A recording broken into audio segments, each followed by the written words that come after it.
Albert Einstein compound interest को eighth wonder of the world बोलते थे। एल्बर्ट आइंस्टाइन बहुत बुद्धिमान व्यक्ति थे, कंपाउंड इंटरेस्ट को eighth wonder of the world बोलते थे। मैं आपको एक उदाहरण देता हूं। चलिए मैं अभी आपको दो ऑप्शंस देता हूं और पहला ऑप्शन है मैं आपको 1 रुपया देता हूं जिसकी वैल्यू डबल हो जाएगी हर रोज अगले 1 महीने के लिए, और दूसरा ऑप्शन है मैं आपको 10 लाख रुपए देता हूं। चलिए छोड़िए 1 करोड़ रुपया देता हूं, अच्छा चलिए और बढ़ा देता हूं 10 करोड़ रुपए दे देता हूं जो मैं अभी आपको तुरंत के तुरंत दूंगा। दूसरी तरफ मैंने आपको 1 रुपया दिया जिसका वैल्यू रोज डबल होगा पर अगले केवल 1 महीने के लिए। तो मेरा प्रश्न है आप अभी इसमें से कौन सा ऑफर लेना पसंद करेंगे? हो सकता है कि आप कंफ्यूज्ड हो ये 1 रुपए और 10 करोड़ की ऑफर में अंतर क्या होने वाला है।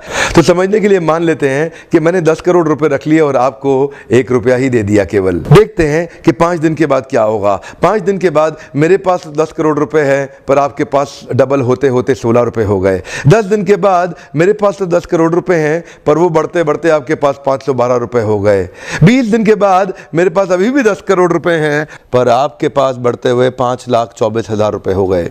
लेकिन ध्यान दीजिएगा 31वें दिन मेरे पास केवल 10 ही करोड़ हैं पर अब देखिए आपके पास 107 करोड़ हो गए।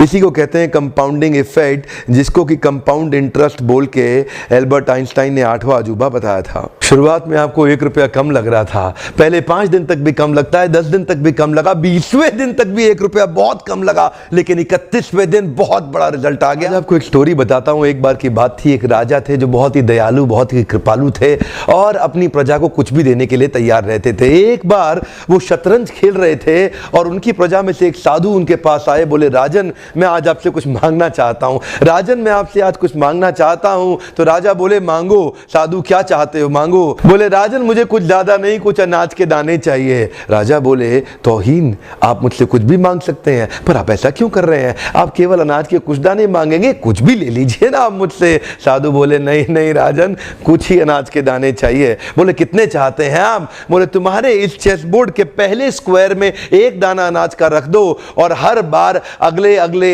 स्क्वायर में उस दाने को डबल करते चले जाओ। तो 64 स्क्वायर हैं आपके इस चेस बोर्ड पे और हर स्क्वायर पे इस दाने को डबल करते चले जाइए। यानी कि पहले स्क्वायर पे पहला दाना और दूसरे स्क्वायर पे 2 दाने और तीसरे स्क्वायर पे 4 दाने। तो जिस प्रकार मैंने आपको एक कंपाउंडिंग इफेक्ट की स्टोरी बताई, ये दूसरी स्टोरी है। और जानते हैं राजा ने बोला क्यों ऐसा कर रहे हैं साधु, आप मेरे पास आए तो कुछ बड़ा मांगिए। ये थोड़े से अनाज के दाने तो आप खुद भी ले सकते थे, किसी से भी ले सकते थे।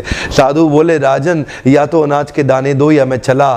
तो राजन बोले क्षमा चाहता हूं साधु, सिपाहियों जल्दी आओ तुरंत, साधु को जितने अनाज के दाने चाहिए ये दे दो।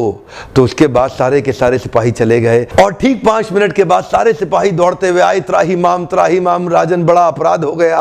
बोले क्या हुआ? राजन वो जितना अनाज मांग रहे हैं उतना अनाज तो आज तक पृथ्वी में उगा ही नहीं। क्या? राजन वो साधु बुद्धिमान है, वो जितना अनाज मांग रहा है इतना अनाज तो पृथ्वी में कभी उगा ही नहीं। क्या बात कर रहे हो, कितना मांग रहा है? तो जरा सामने देखें, ये डबल होते होते होते होते और ये जो सामने फिगर आ रहा है ये शायद मैं अभी पढ़ नहीं पाऊंगा। इतना अनाज उसको चाहिए था और इसका 1/4 अनाज भी 10 माउंट एवरेस्ट को कवर करने के लिए काफी है। ओहो, मैं तो कब से बता रहा हूं शुरुआती रिजल्ट छोटा होता है, बहुत छोटा होता है, दिखता नहीं है, इसीलिए व्यक्ति डीमोटिवेट होकर छोड़ देता है। मैं कब से कह रहा हूं।